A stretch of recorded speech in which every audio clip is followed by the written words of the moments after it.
let's use Ray as my example for this. What made Ray and I so successful together was he was handling the Discord piece, the subreddit piece. I was outbound, he was inbound almost. And that's how we treated it. It was outbound and inbound marketing almost. And I hate using the word marketing as if it's something different, but marketing is supposed to be resourceful and educational. Marketing is just proper communications designed to target a specific market. That's all it is. Exactly. Now, when you go inbound marketing, all I would do is just push everybody to the same places. Like, hey, we're signing you up as a partner. You're going in Discord. Now it's a one-to-many approach. You're not, and it's not just Ray himself. It's also the team that did it, right? But then Reddit became so easy for me to use. I went on and I was like, I hate it. I'm getting off. I can't. So I dwelled like and dabbled in Facebook and LinkedIn and stuff like that with all the MSP groups because I was good with that. First off, you should be always comfortable in your environment that you're working in. Absolutely. You should always figure out if you don't know how to effectively use it, then you're wasting more time. You're not getting things that you need to get done. And that's, by the way, that's advice for startup vendors. They should pay attention to that. And the voice reference meets. And let's throw out a little bit more advice that isn't always the most popular opinion, but I think you have to really target your market properly. And going by best practices by others may not always allow you to do that. For example, you may find that the types of businesses you're targeting are going to be more likely to interact with each other and interact with you on Facebook and not LinkedIn. LinkedIn is not the answer to everything business related, but it is where we tend to think to go first. I would agree. You know what though? When I look at LinkedIn, if I compare where if you're selling to MSPs, LinkedIn is not the place. No. I don't care what anybody says. You'll find some, but think about where MSPs should be. They should be on Facebook also, because usually they're usually selling to small to medium-sized businesses. That's their clients, right? Yeah. They advertise on Facebook. Like restaurants and bars are not advertising on LinkedIn. They're not. They're advertising on Facebook. Or Instagram, or Twitter.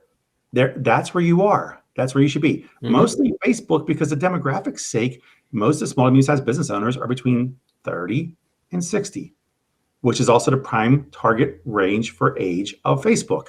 Exactly. That's exactly it is. And use it that way. Like I actually do a talk. I did it at the ASCII event in Atlanta a month ago, which I'll be doing again in June, I think. But it's about return on relationships. And one thing I stress is finding the proper fishing hole. And that fishing hole is virtual and physical. And that's the other thing vendors should be looking at is, okay, physically, when I'm in your case as a vendor, you're looking, where should you sponsor? That's it, right? What events should you be going to? So of course we have ours, like with ConnectWise, with IT Nation Secure, IT Nation Connect, the user groups and all that, but it doesn't stop there. So and there's other like ASCII, for instance, and Channel Pro Network and all those guys. You want to sponsor them and learn who's there demographic wise. If you're a company that your average sale is only $1,000 per client a year, and I'm just making this up, I have no clue, but let's say it's $1,000 a year per client, and you only can, you can only take up X percent of market share, you probably shouldn't be sponsoring the very high costing events that have very few people. You should be looking at the bigger events like the Connects and Secures of the world, where you have 5,000 people, because now you're looking for a law of large numbers. If you're a company, then your product or service is a 50 to 100K per deal per quarter, and it takes a long sales cycle, you may want to look at smaller intimate events also, because you need time to talk to people. And you know that if you close 5 deals, it'll maybe break even or make you profitable for your investments. On the other side, and that's all physical. Now virtual, where do you go for your fishing holes? Well, that could be anywhere. Again, I was mostly on Facebook. Ray didn't even like Facebook, by the way. And if he says he did, he lies. So he didn't want to be there. Okay. I said, all right, cool. But he's on there a lot now because we generate a lot of interest. And if you recall, when we worked together, how many people would mention my name? Oh, VoIP, talk to Sean. Oh yeah. Talk to Sean. Because you're in the right venue for those questions to happen. And I think Facebook's one of those where your average small business user is going to allow themselves to be a little bit more vulnerable than trying to be buttoned up and incredibly professional on LinkedIn.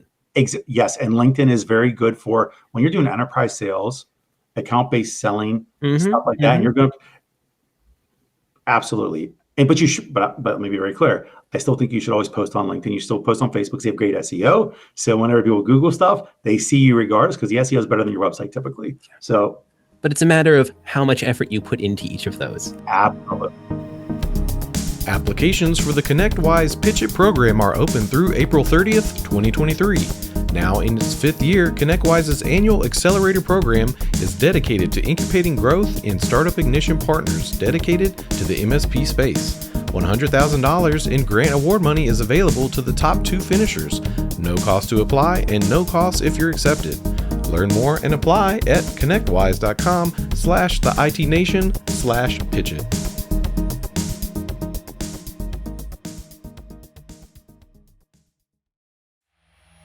This has been a broadcast of the MSP Media Network.